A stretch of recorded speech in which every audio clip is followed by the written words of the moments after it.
This is Mogobe Nuggets of Wisdom podcast. We enthuse, we energize, we inspire, and we empower entrepreneurs and entrepreneurs of all stripes in BW and beyond.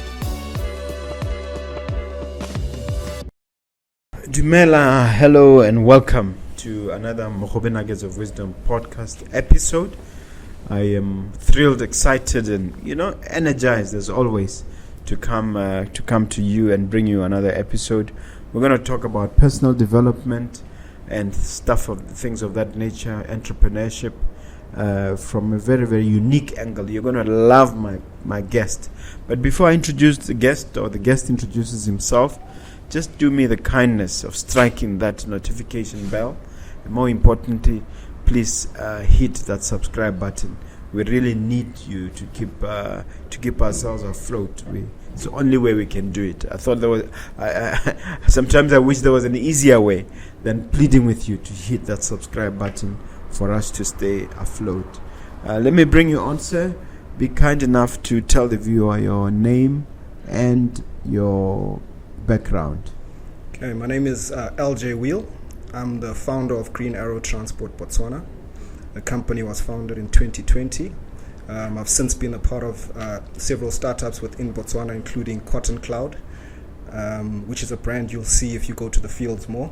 We launched that brand in 2016, and this is my basic profile as far. That's exciting.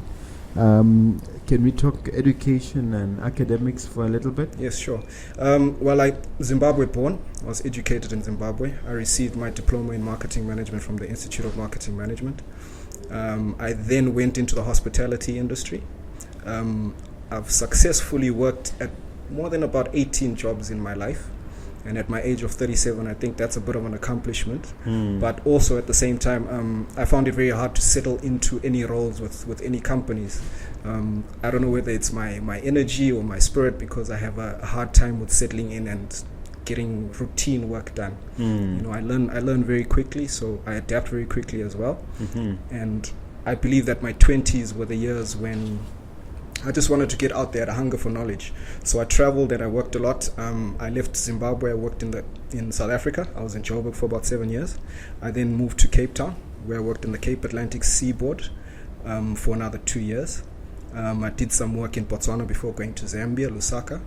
So my exposure within the Southern African region in terms of work and aligning myself with my life purpose has been quite a journey. Yeah. Tell me a little bit about the education in terms of is there a degree, a master's, or whatever it is? It's actually a 3-year diploma. Yeah, but it's equivalent to a degree. Yeah. Diploma in what? Marketing management. Okay. And what is that about the seaboard thing? It just sparked my interest. Sorry, what's that? The seaboard. I said in Cape Town. The Cape Atlantic Seaboard. Yeah. Cape Atlantic Seaboard, since you're in real estate, I think you'll relate to this. That's the most valuable piece of real estate, I think, in Africa. This is where you've got neighborhoods like Sea Point, Green Point, Clifton, Sea Point, Camps Bay, Hout Bay.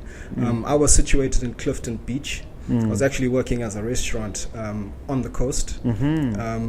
Working in a restaurant? Yes. Or running a restaurant? I was working at a restaurant. Yeah. Yes. I didn't have the privilege to own one. Not yet. The experience, not yet for sure, thank you for that. The experience gave me exposure to a lot of the international community, because Cape Town is a hive of international tourism. There were a lot of high profile guests that we worked with, so that exposure elevated my thinking and expanded my horizons, because you interact with a certain caliber of people that lift your mindset. Yeah. Let's start our conversation by talking about learning the art of selling. Why, as an entrepreneur, do you think learning selling is important? Okay. I think some say that the oldest profession in the world is prostitution. I beg to differ. I think it's sales, because even if you're engaging in prostitution, legal or illegal, it still involves a certain element of sales. And that. If you can polish up on your selling skills, your sales skills, and you can sell anything from a pen to chappies on the corner, then it empowers you with a certain skill that will not leave you unemployed, because you can transfer that skill across many different channels and industries. And anybody that knows the most valuable department in an organization will tell you that sales is the most important, because that's who pays the bills. Yeah, so the art of selling is very important. You've got hard sales, you've got soft sales, you've got upsells. So if you teach yourself, I mean, we live in the information age, so there's no excuse for not doing any research. But if you can equip yourself with the right knowledge on selling, you're guaranteed success in your business ventures. People have heard of hard sell, soft sell, upsell, upsale, whatever you want to say. What are those and how do they differ?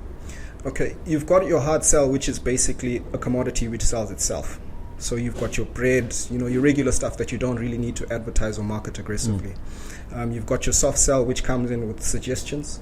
You don't want to approach people too directly with it. For example, if you're selling life insurance, if you want to sell life insurance on a hard sell, you tell people that you're going to die. You must insure yourself, but you can't really do that, So you've got a soft sell and, sort of package it and brand it in a way that is more engaging and gets people more enthused and interested. With upselling, it's where you've secured a sale already, but you're selling a complementary product to back that up.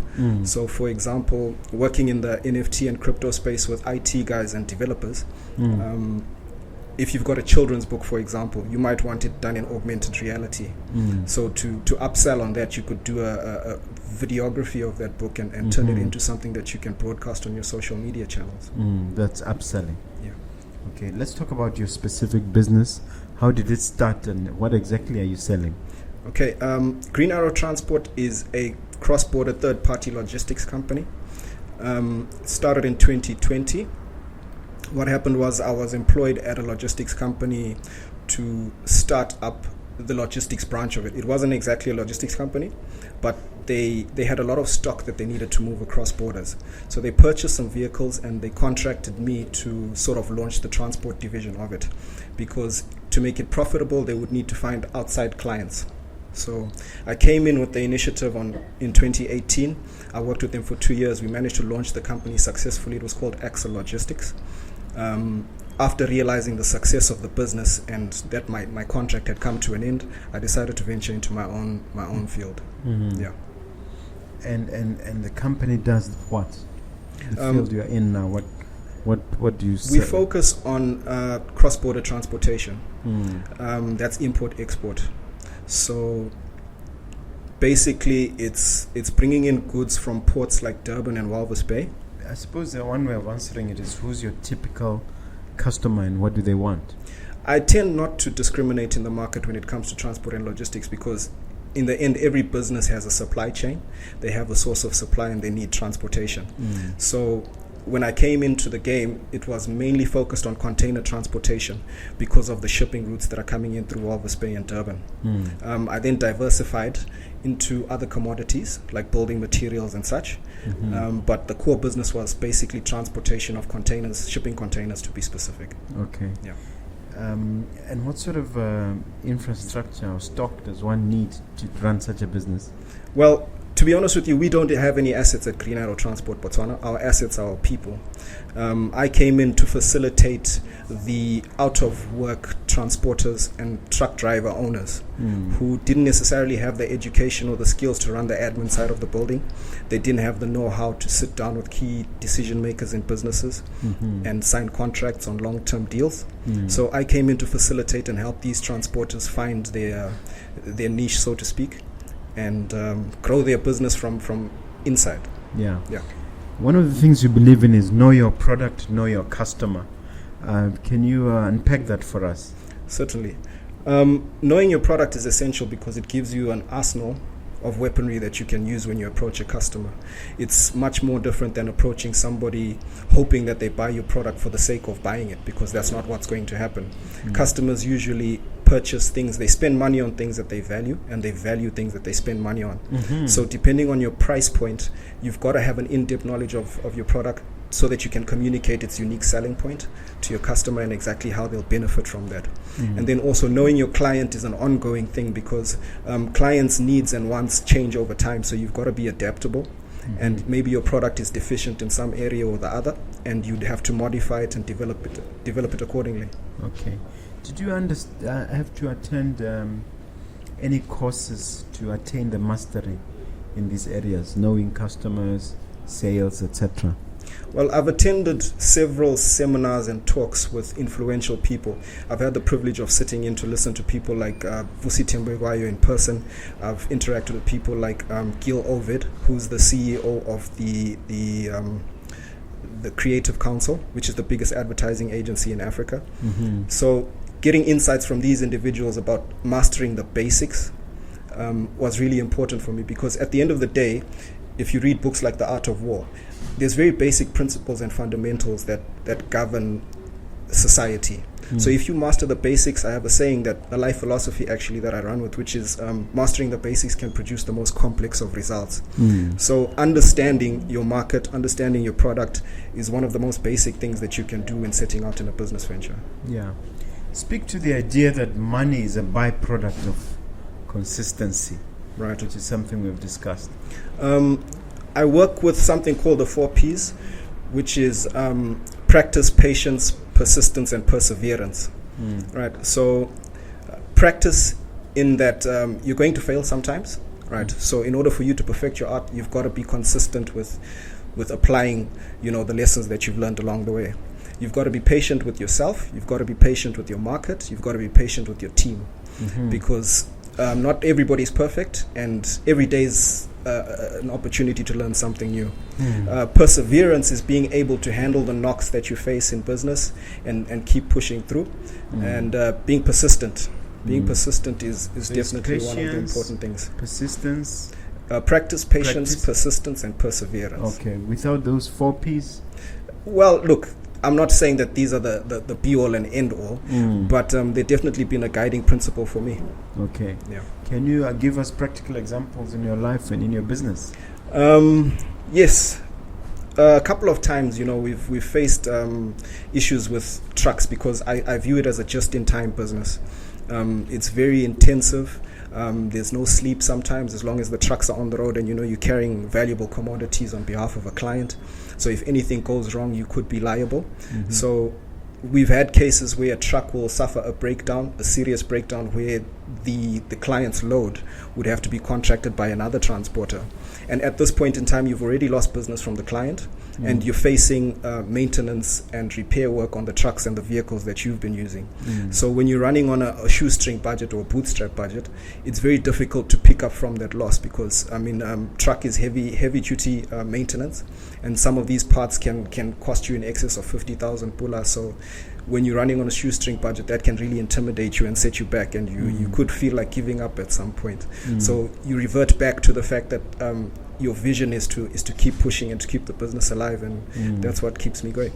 Okay. Yeah. Is there a particular mentor who has really persuaded this? Because I really like the idea, money as a byproduct of consistency. Yes. I've been a part of, like I say, the brand Cotton Cloud. I was part of the conceptualization and development of the brand in 2015.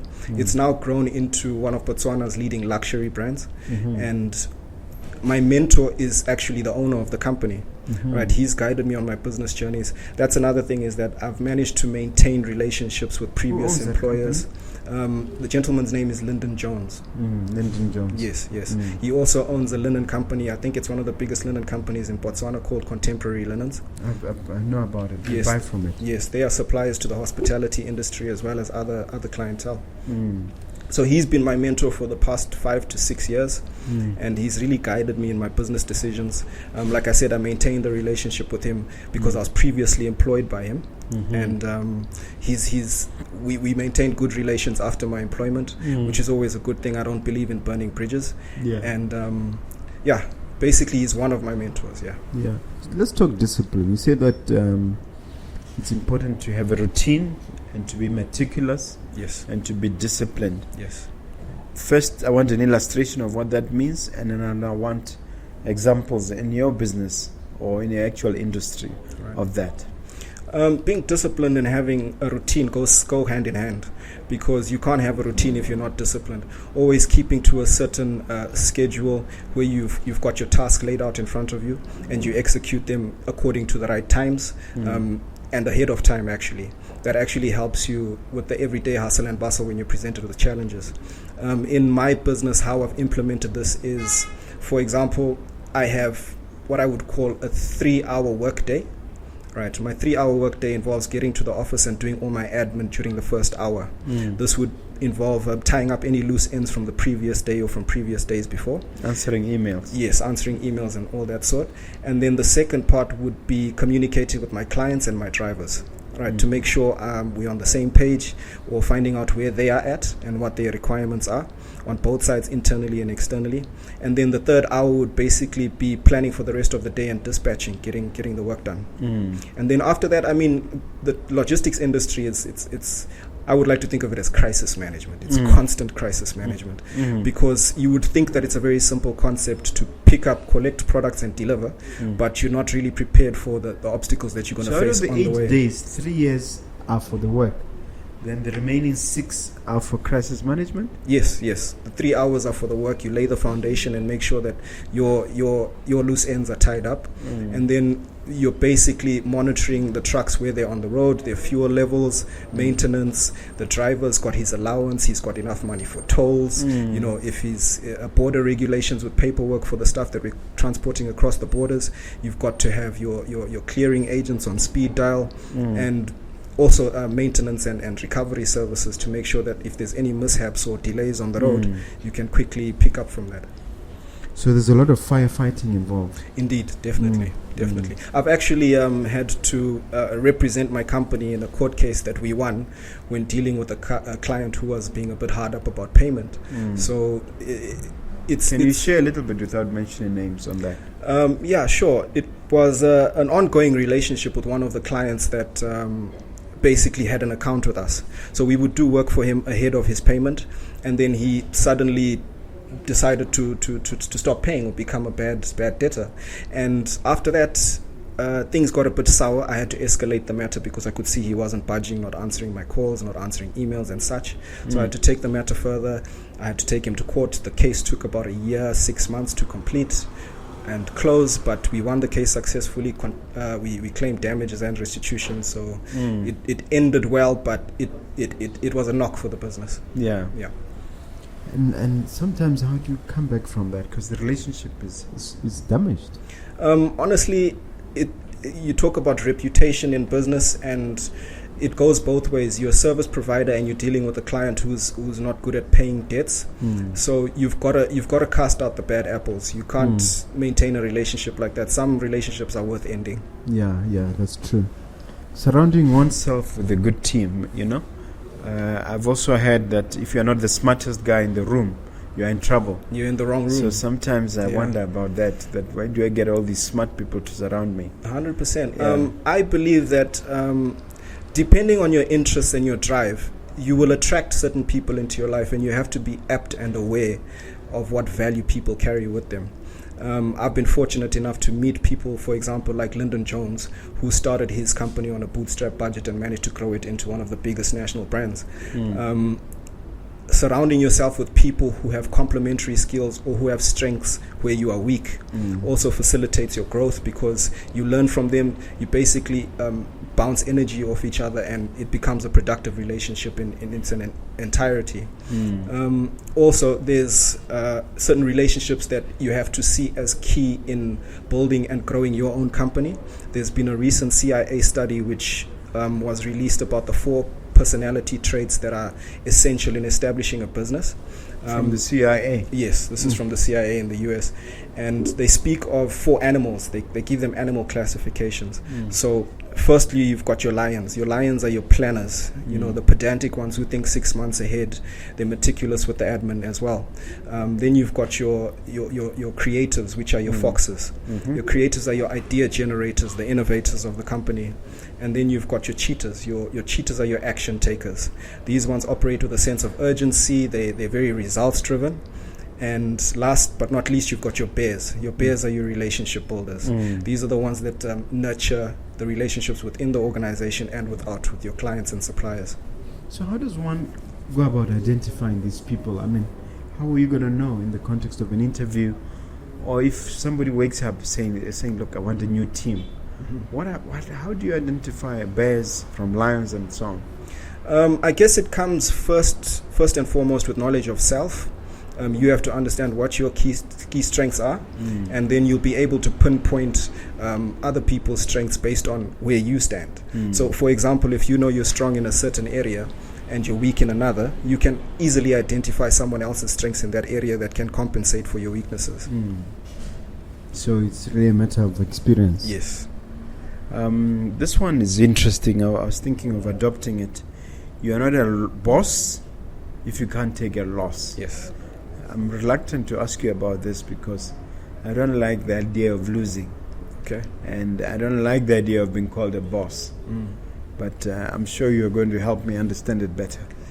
Well, I mean, if you are the reason for the company existing, if you started a company, whether you like it or not, you are the boss. And anybody that you take under your wing or under that company name reports to you. So you also have to understand Am that I a leader or am I a boss? Well, I like to think of it like you do as being a leader, right? But that just sounds catchy. If you're not a boss, you can't take a loss. It sticks with you. I do believe in leadership over being a boss, because being a boss involves giving orders, and being a leader involves leading by example, right? So when I say if you can't be a boss if you can't take a loss, all that means is that you're going to fail, right? And my policy in life is to fail harder, right? If you fail 10 times, fail harder, and eventually you'll hit the note that brings you success. So you've got to be able to pick yourself up and realize that there is no win or lose. It's more like win or learn, because with every loss comes a valuable lesson, which is the equivalent to a win. So explain failing harder. Yeah. What does that mean? Failing harder means not giving up. If you believe strongly in your vision and you're passionate about it, you will find a way to make it come to fruition. Can you give an example in your life or in your business life? I would say that it took me about 6 failed ventures in terms of the entrepreneurship space for me to land up with Green Arrow Transport Botswana. I've started a customer service company. I've started an agency, an advertising agency, which did promotions and brand activations. I recruited students, and we put out a lot of work, but the results were very dismal. So there were a lot of chapters that had to close for me to end up at where I am right now. Green Arrow has done successfully well in the African region. We've got a footprint in West Africa. Whereabouts? In Ghana. Right, Ghana, Togo. I've actually been nominated for an African Outstanding Professionals Award for Green Arrow Transport Botswana. Thank you. Congratulations. It's taking place in Nairobi, Kenya next week. So I've been invited for that. And like I'm saying, the failures, without those failures, I wouldn't be where I am, given the lessons that I learned along that way.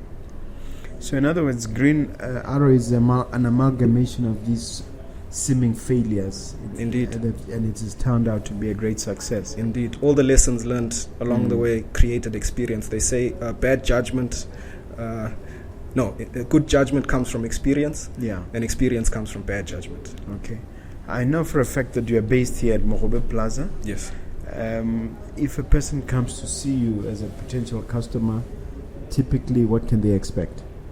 Well, you can expect me first and foremost, and we'll just engage in a general conversation to establish what your needs might be. I would also offer some parameters or boundaries as to what services I can offer and deliver for you. But at the end of the day, I think we would meet halfway in that if I am capable of satisfying those needs, I'm definitely going to take initiative and do that. Yeah.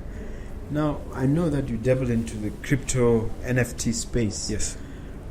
For me, that is a whole lot of mystery, and it has not been made any easier by the fact that a lot of scammers seem to hang around that area. What are you doing in that space, and what do you say about my concerns, which I've just explained? Right. I consider myself as a multifaceted human being. I mean, I've worked in so many different industries. I've been in different African countries and been exposed to different ways of doing business, cultures as well. So I consider it a learning curve for myself because this is a completely brand new industry for me. I was also deterred, like you, because of the scammers and all the, the negative publicity around it. You see that markets are crashing and company CEOs are being arrested for scamming people out of millions of dollars and such. Even billions. Yes. For me, the curiosity came about mainly because of AI and the future of technology. Global technology, that is. We've just had a recent launch of the Starlink satellite system in Africa. I think Kenya was the first country to access it. Basically, this is the next wave of technology and technological advancements in the world, and there's no turning the clock back.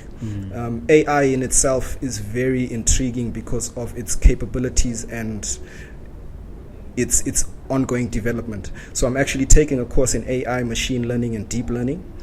To supplement my knowledge within the fintech and crypto space with NFTs as well. The NFT space attracted me because it's about empowering artists. It's about empowering creators because you can actually create and mint your stuff and keep it on the blockchain, which registers ownership and gives you ownership rights of that material for life. And it's stored on the blockchain. All transactions regarding that item of value or digital asset, as it's called, they stay with the owner. So for me, I like that concept because there's a lot of creators in Africa who are not really acknowledged and appreciated for the stuff that they put out. You find people that do imitations and call it authentic African work or authentic African creations, whereas they're just photocopies or something that they saw in a movie, basically. And because they've got a good sales story behind it, they manage to capture the market. So we're about supporting the underdogs and getting actual creators the credit that they deserve. Yeah. Has anyone actually made money or serious money in Botswana from NFTs or from crypto? From personal experience, I wouldn't say that there's anybody that's made a large amounts of money, but that's mainly because of the knowledge gap that exists in this part of the world. NFTs in the crypto space are big in countries like Nigeria. They're also big in Kenya, big in South Africa as well. So what we are trying to do is create awareness and conscientize people on the benefits and the pros, rather, to the crypto and NFT space. Does it not seem to you, as it does to me, that one needs a rocket science PhD to even begin to navigate and understand this area? It would appear so because it's been a journey for me. It took me about 6 months just to grasp the general concept around it, and I'm still learning. So I'm fortunate enough to have somebody holding my hand through the process who's been in the game for about 5 years. They also trade in stock markets and things like that. So that knowledge base has given me a sort of foot in the door with getting direct knowledge from somebody who's actively involved in it. They've actually personally, they've been able to make a few sales on the NFT market. They've made some gains as well. They've joined communities that benefit them. They've also established works for good, which help disenfranchised communities in Africa. So I think it's definitely a positive initiative, and it's something that has the potential to grow within this region. You and I believe in integrity, and you're swimming in an area where there seems to be little of it. So how do you protect your reputation, which you must at all costs? Yes. I wouldn't think it's difficult because for me it's quite straightforward. Keeping all your transactions above board, trying not to overextend yourself as far as your capabilities go, because when you start to make promises that you can't fulfill, your integrity is going to take a knock, and it's only a matter of time. So internally, you've got to be upfront with your workforce. You've got to be upfront with your team. You've got to be realistic about your capabilities and the boundaries that you set for yourself. And in terms of delivering the service, you've got to be straightforward with your clients. Also take into consideration whatever complaints and concerns that they have and address them as soon as you can, because it takes you out of a situation where you are forced to overextend yourself. Yeah. Have you seen integrity or lack of integrity cost people a lot in your industry? And if so, can you give examples without mentioning names? Yes, definitely. I mean, in the shipping industry, this is import-export, and you're dealing with international suppliers and clientele. There's a lot of work and attention to detail that goes into the admin in terms of the paperwork for the stock that you're transporting, the port clearance, the border clearance, and all of this stuff. So you do get a couple of unscrupulous people who try to cut corners, and this results in some serious consequences. I've had an experience with a client who lost a container which was probably worth about 2 million pula. It received a destruction notice from the port. How does that happen? The paperwork wasn't balancing. It basically wasn't adding up. There were some things that were missing. I don't know if it was with the tax bodies, of the country. So where was the lack of integrity there? The lack of integrity was basically not following the channels, the correct channels in being compliant. So in terms of compliance, when you're dealing with import-export trade, is that you're crossing different borders. You've got to be compliant with the host country. You've got to be compliant with the country that's sending the stuff down, and the transit country if you're receiving goods that are coming through a different country. So it involves you've got to be a lot of compliance issues, basically. So if you found slipping or you found short or wanting in terms of compliance, there are certain bodies who have the power and the capacity to shut that down immediately. So I've witnessed losses being taken. I've been a part of these losses, and I've just had to absorb them and sort of protect my reputation and disassociate myself from things that could be harmful in that manner. And for a container to earn a destruction notice, what does that mean? What's going to happen, and why exactly would it come to those extreme levels? Like I said, it would happen because there's a lack of compliance somewhere along the chain. And also, the port authorities might not be satisfied with whatever reasoning is behind this lack of compliance. So they would take it to that level. And I mean, it's a fast-moving industry because they don't have the time to keep your container in storage. And if they do, they're charging you daily for that. I know, like, certain shipping lines will charge you $1,000 per day if you delay with your paperwork. And when they destroy it, do they get rid of the contents first? Or they blow everything up? I am actually not too sure what they do with the contents, right? But on top of everything else, they charge you a substantial fee to destroy that container. So besides you losing the stock, you're also being charged for the destruction as well. Yeah. And one of the personal development pillars you believe in is that you must help as many people as you can. Yes. And does that mean in terms of corporate social responsibility, or it goes beyond that? I think before we even get to corporate social responsibility, it involves your initial entry into whatever industry or market that you're passionate about. Because before you even start a business venture, you've got to extend your hand and courtesy in ways that are not conventional when you are actually a business entity. So if you're helping people on a ground level, on a base level, before you even start your business, it gives you some impetus and some credibility in the business community. So I entered, like I said, the logistics market through helping another company start up. That's where I was able to gain the knowledge and expertise to start my own company. Yes. So if you have the time and the energy, in fact, there are no excuses. You do have the time and the energy to help as many people as you can, and not with any expectation of receiving anything in return, but with the knowledge that your help is also, it's equipping you with skills. You're learning as you're helping people out. So that value that you get from learning those lessons it's priceless. Yeah, I've heard one smart guy or a wise man say, the most selfish thing you can do is to help others. That's interesting. Yeah. That's very interesting. Does that make sense to you? It does, because it does have a karmic effect. It has a karmic effect. Whatever you put out into the universe is going to come back to you. So if you go around shunning people because of their status, for example, there's no way that you're going to rise up that ladder, that corporate ladder or that business ladder, without receiving the same treatment in return. So you've got to be courteous. You've got to be open-minded and appreciative. Like I said, I've worked in different countries and had to interact with different people from different cultures. It's not the easiest thing if you're rigid in your thinking. You've got to maintain fluidity, you've got to be accepting, and you've got to learn the business culture and the ways the things work in a system or the ecosystem that you're operating in. And if somebody were to ask you about the Zaga issue, what would you say? Where is the money at in logistics, and how do you actually optimize to make sure you do have a significant return? Because you can only help others if you earn something. You cannot help if you're not earning. What are you going to help with? The money in logistics, like in anything else, is in establishing consistency, right? You've got to have at least 5 regular clients who you know that can keep your company running if COVID happens, for example. You know, we all had a hard time during COVID. I was fortunate enough to just have registered the company in the beginning of 2020. And my in with that, the way we were able to push through COVID was by getting clients who were moving essentials, you know, and there was a certain time where only essentials were allowed to cross borders and be transported on the roads.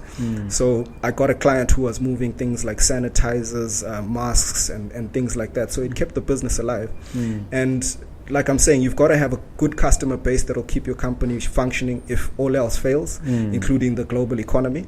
I've been fortunate enough with Green Arrow Transport to secure a lifetime contract with the Mediterranean Shipping Company, which is based here at the Gaborone Container Terminal. I've also done work with Botswana Meat Commission. And those are basically some of the big clients that I've worked with. When you secure deals with clients like that, it guarantees you a lifeline when worst comes to worst. Yeah. And can a youngster watching this conversation say, I want to be a logistics guy because I saw Mr. Weale on the podcast and I can emulate him? In other words, is this the kind of thing where it's worthy of emulation by youngsters?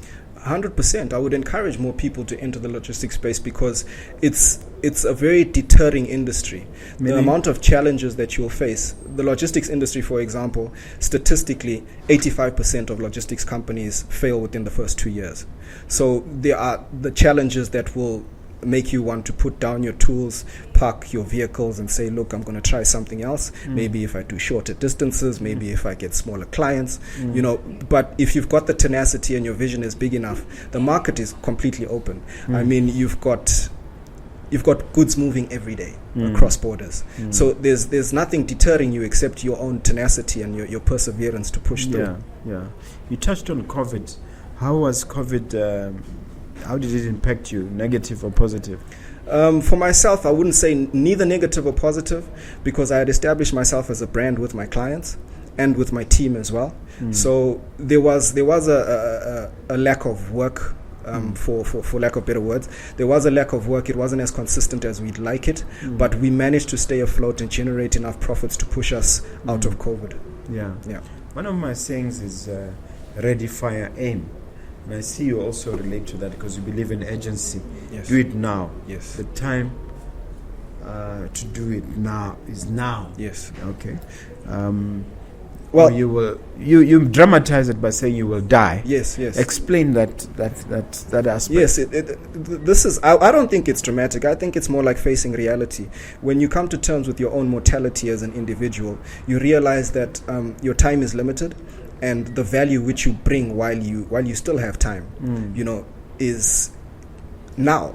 You understand whatever experiences you've been through, whatever business journeys you've gone on, whatever failures you've gone through, there's definitely a valuable lesson in that where you can become a productive member of society and add value to whatever organization you're a part of or whatever business venture you take on.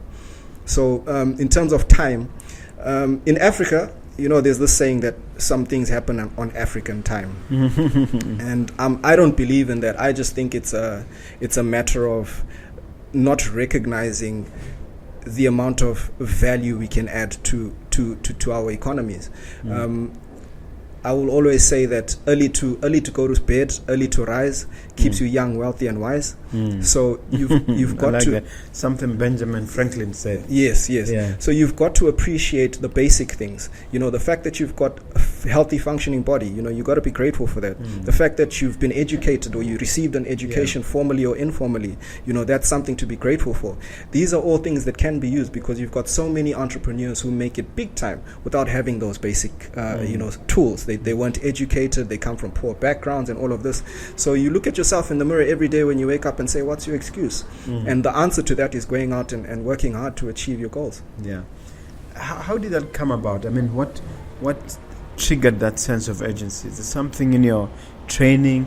Is it parental influence? How did that come about, that sense of urgency? Yeah, I would say parental influence. My grandmother and my mother wouldn't tolerate sleeping until sunrise.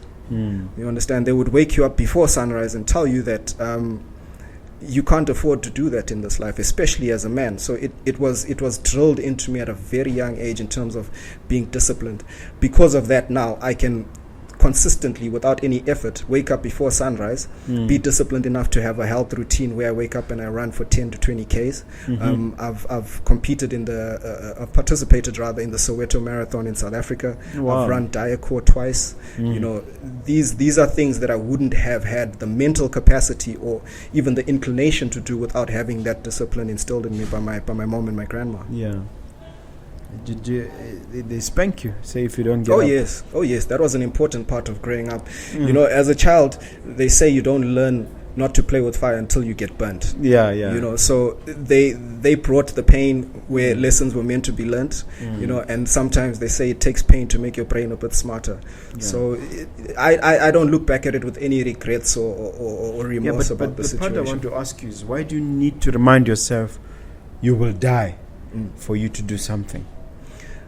Because we take life for granted. I believe that we settle into comfort zones, especially when we start to achieve. You know, we settle into a comfort zone where we are expectant that things will happen in our favor. And then when they don't, we're not ready. We're in 6s and 7s trying to pick ourselves up off the ground. You know, so constantly reminding yourself that you are not infinite. You know, time for you on this planet is not infinite. It gives you the impetus to say, look, how am I adding value today? Have I been productive? Have I assisted anyone? I'm not saying don't take days off, but not taking days off pays off in the long run. That's very, very interesting. Are there any particular books or sources of content which you had to absorb for you to develop yourself in terms of your personal development for business, entrepreneurially speaking? Yes. There's several books, and I would encourage people to check them out. There's The Richest Man in Babylon by George S. Clason. Yes, I've prescribed it for my mentees, that one. That's definitely a pillar of financial wisdom. You've got books like The Power of Concentration by Theron Q. Dumont. This basically is a personal development book that helps you establish self-mastery. You've got leaders and thought leaders like Brian Tracy. You've got other books like The Alchemist by Paulo Coelho. Wow, that's a classic. Yes, it is, and especially in our times, right? There are several books. Robert Kiyosaki's Rich Dad, Poor Dad. Robert Kiyosaki's Cash Flow Quadrant as well. That's one of my prescribed readings for my mentorship group. And I try to read as regularly as I can, especially on the personal development side, because I do believe that self-mastery is the most important thing. When you master yourself, you can be placed in many different situations and adapt quickly. One of my 10 nuggets of wisdom for entrepreneurial success is AVID Readership. Actually, it's the one that I put first. How did you come to the realization that one is important? Number one. Number two, what do you say to those entrepreneurs who are still lazy to read, to energize them to appreciate the importance of AVID Readership? I would say leaders are readers. If you want to be a leader, you've got to read books. And it's not for the sake of reading books to say that I've read the book. There's a certain process that happens internally when you read books. It incites your creative capacity. You know, you're forced to use your imagination. And outside of that, there's always something that you could go back to, because we've got a finite attention span. You know, it's like listening to your favorite album. You'll hear a song, you know, you'll hear the album, you've got one favorite song this month, but you hear the album next month and then you've got a new favorite song. So reading a book and being able to go back and reference, you'll realize that there's always nuggets left there. And books are a source of people's ideas. Whoever writes a book is pouring all their ideas into that book. So there's no shortage for ideas in the world. You can't say that you lack inspiration when there's a ton of knowledge out there.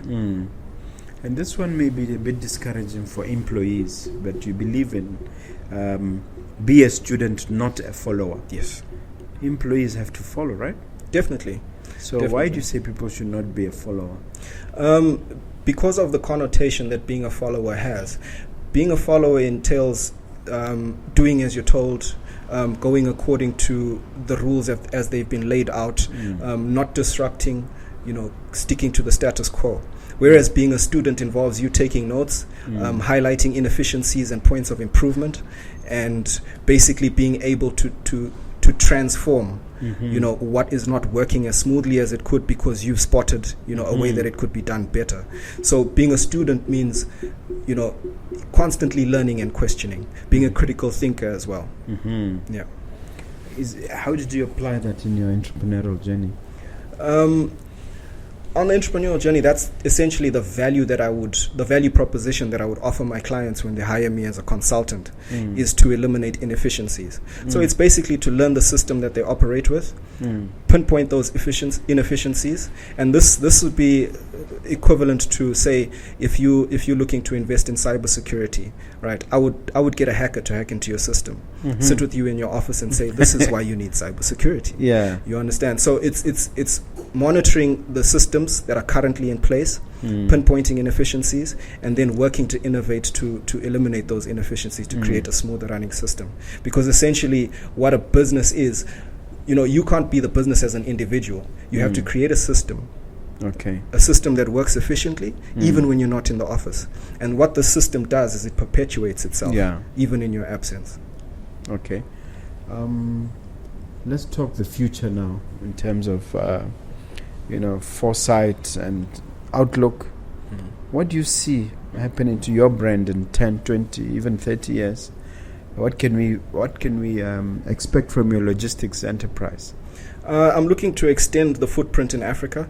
The trip to Kenya next week is going to give me some exposure and an opportunity to network with people from across Africa.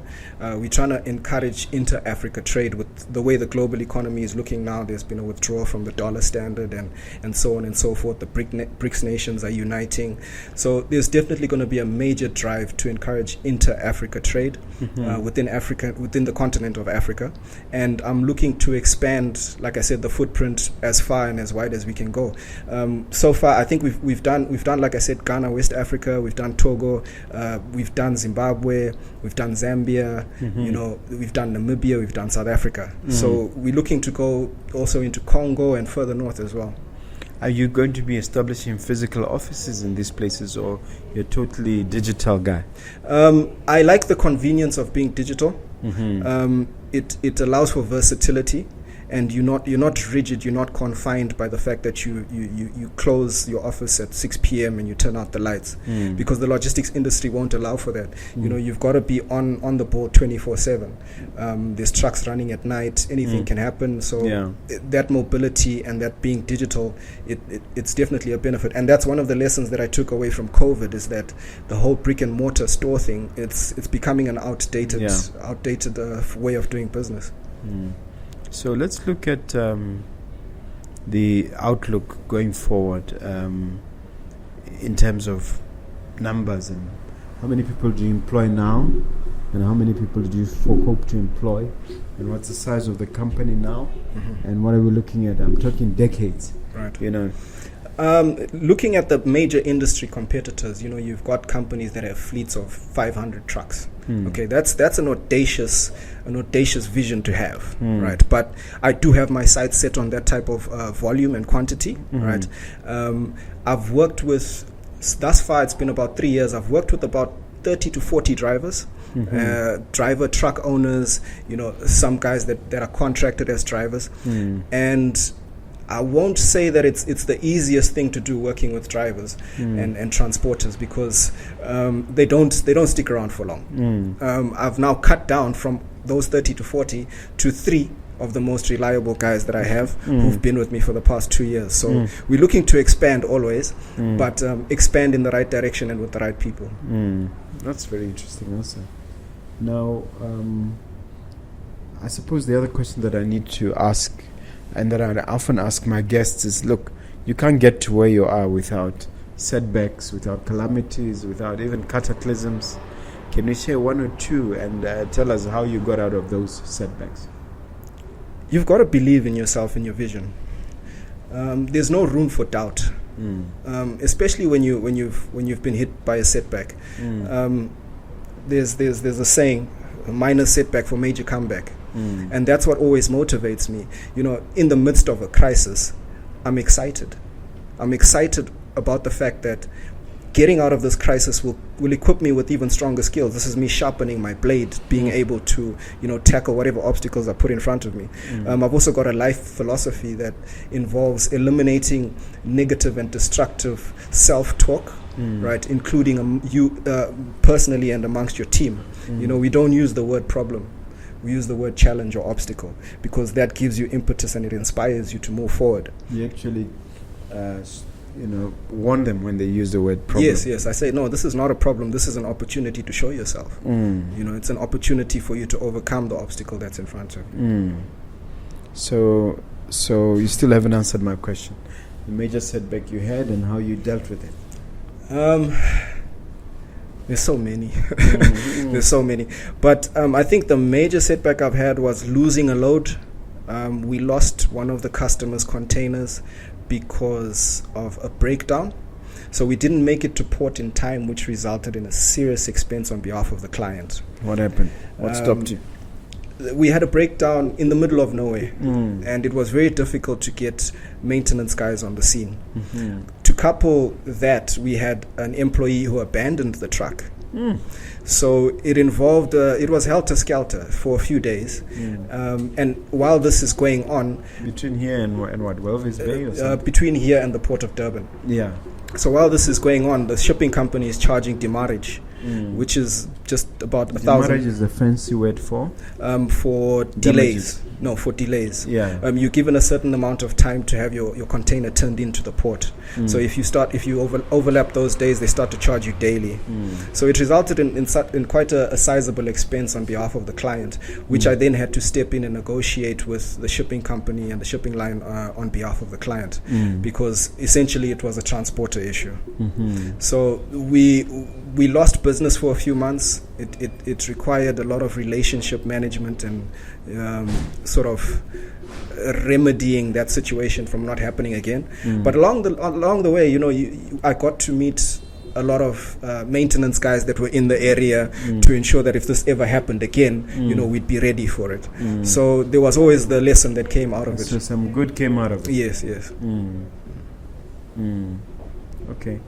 No, that's very interesting. Is that the only example you want to give? Well, we've had issues with the crime situation in South Africa. One of our trucks actually came back with bullet holes in it. Luckily, we had a tenacious driver who managed to just keep putting his foot down, and he got past these criminals. But it was a traumatic experience in that we were carrying a high value commodity, and we realized that we needed to up our security to get high value, like cash. Not per se cash, but just high value commodity. Yeah. And we had to up our security and get things like vehicle recovery, tracking systems and cameras installed on the trucks, and so on and so forth. But it was a learning curve because we were, like I said, on a bootstrap budget. We were trying to build a company from nothing, and all of these things, they reassured us as to why certain things are necessary in the transport business. Is there some kind of organization that does this in terms of logistics? Are you guys, I know you don't have a union, but do you have an association? There's no association in terms of in this part of the region, right? I know that in South Africa they do have an association where they're very protective over what routes are run by which companies. This was actually the reason behind the bullet holes in our truck, because apparently they don't appreciate foreign transporters on the route to the port. Yeah. So these guys are ruthless. They park on the side of the road and pull out pistols and they start aiming and shooting because they're protecting their territory. Because it's a high value industry. Isn't it? It is illegal, but we are not the authorities to enforce the law. We are just trying to get our job done as well. And at the end of the day, as transporters, everybody's trying to feed their families, and whether it's territorial or not, if we are offering a better service, I do believe it's a choice for the customer to be able to make. We can't say whether we're operating in a free market if there are gatekeepers in certain industries. Yeah, one question that I've started introducing to my discussions with guests is, knowing what you know now, given the experience you have, what advice would you give your younger self so that you can help someone out there? Somebody in their teens, for instance. I would say Learn as much as you can. Learn as much as you can and remain teachable. You have to remain teachable and open-minded so as not to get stuck within your own mindset. You've got certain developmental stages that you go through in life, of which when you're younger, you're more plastic, you're more absorbent and receptive to new information. The older you get, you become a bit more rigid and not accepting of new information as much. But I would encourage you to learn as much as you can while you're young. Read books, develop good habits. Which include being fit, healthy body, healthy mind.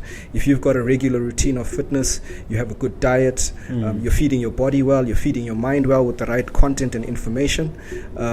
These are the basics. These are the basics that empower you to also have structure around everything else in your life. Because if you have discipline over yourself, you'll have discipline over your business. Yeah, and everything else. Yes. So are you saying that those things have caused you to go astray here and there? Yes, not knowing those things. I'm not perfect, and I've been ill-disciplined many times, and I've noted the results of ill-discipline. Like I said, sometimes you got to play with fire to understand, not to play with it so that you don't get burnt. So I've fallen victim to ill-discipline many times. But anything you want to share? The important thing is establish the right habits, fill yourself with the right content. Nothing you want to share? Share in terms of ill-discipline. Ill-discipline. You lose focus when you start to make your first bit of money. Right. When I got my first bag, I bought a BMW. A bag is $1 million. I wouldn't say $1 million. It depends on your value. It depends on your value attached to it. Depends what a bag is. Yeah, it depends on your value that you attach to it. I want to know what you call a bag. I haven't made a bag per se. My definition of a bag would be $2.5 million in US dollars. Yeah. That's my get out of jail money, so to speak. It's what you can use to basically establish yourself in a sector that is more sustainable, like real estate. When you're in real estate, you're not playing with you're playing with long-term legacy type of money. You understand? Because this is for generational wealth, right? So my story about ill-discipline is when I first started to make money, I bought a BMW. And it turned out to be a bad investment because it's a very high cost to maintain such a vehicle. And I learned my lesson. I'll just say that. Because it chows a lot of petrol. Not only that, in terms of maintenance, I mean, it's a very beautiful car to drive. But if anything should go wrong, you need to have the money to fix it and maintain it. So being young, you're going to drive that thing until the wheels fall off. And that's exactly what I did. So I learned my lesson, and I've grown to have a respect for, wealthy people who know how to live a simple life. Who are frugal. Yes, who are frugal, basically, exactly. So at what point should one get a fancy car then, in terms of the entrepreneurial journey? I would never say that a fancy car is a good investment, right? Because as soon as you take it off the lot... Safety. Yeah, well, not Safety. really. Not really. It's a depreciating asset. But you're safer in a fancy car, in certain cars. It depends where you are. I'm trying to nudge you a little bit. You could be in Johannesburg and you become a victim very quickly because you have a fancy car, because the crime rate there is so high. So staying below the radar makes you not become a target. Buying a fancy car, from what I've learned, is never a good investment unless you've got kickbacks or something of that sort. Then you can maybe spoil yourself or spoil the wife with something fancy. But even if you buy it second hand, I wouldn't say it's fancy if it's second hand. Oh, okay. It's pre-owned. Okay. It's no longer. It doesn't have that new car smell. Yeah. So it's no longer fancy. All right. Now, as we conclude our conversation, here's your chance to ask me a question, sir. I would like to know where you draw your inspiration and your drive from, because every time I watch you on YouTube and look at your Instagram posts, you've got this energy. You've got a sense of affluence and a real drive. You're enjoying what you do. So I would like to know where you draw the inspiration from. What's your source? That's a great question. I think it has to do with my faith. The belief that things are always going to get better. The indomitable spirit, the indomitable faith. I teach people about the equilateral angle, triangle of success. At the bottom is desire, on the side is faith, and then on the other side, the last part of the triangle is action. So I believe that all these things are equally important, and I actually call the desire part, I call it white hot desire, and the faith part I call it indomitable faith, and then the action part I call it massive action. And knowledge, being aware at any given time that whatever I'm doing has to have these three components: desire for a particular outcome, faith and the belief that we're heading there. Even if we broaden faith to include faith in the Almighty, faith in my faith, which I'm a Seventh-day Adventist believer. So you look at these three things, and they help me energize. It doesn't matter what. I'm like an energizer bunny, regardless of what's happening around me. So it's like a case of doing some kind of mind trick, because I could be in the middle of the worst of disasters, and then I have to employ this mind trick and get myself re-energized, and it works. I like so that. It's almost like faking it here and there, but most of the time it's a real thing. I'm not faking it, right. But I can re-trigger it by sort of faking it. I see. I don't know if I've answered the question. No, 100%. I've actually learned a lot from that, because you've just given me your foundational principles, basically. And yes. I resonate with those as well, because faith is a very important part of anything that you do, because you don't see the end goal. People say you have to see it to believe it. No. But if you operate by faith, then you believe it first, and then you see it. Absolutely. True. Absolutely. Otherwise, why do you call it faith? Exactly. All right. Look at that camera there, sir, as we wrap up, Mr. Weale, and share with the viewer one last inspirational message as we wrap up. I would like to say that to anybody out there who's chasing their dreams, if you have hopes, goals, and desires, get in touch with your source, as Mr. Mogobe has highlighted. Establish why you are doing what you want to do. Don't worry about the how. Just start. Whatever you want to do, just start, and have faith that you'll succeed. Learn as much as you can along the way, and that's it. Absolutely. All right. Kindly share all your contact details, including where your office is at. Okay. In case somebody wants to walk in and get a whole lot of logistics from you. All right. Green Arrow Transport Botswana is currently housed at the Satoshi Center at Mogobe Plaza.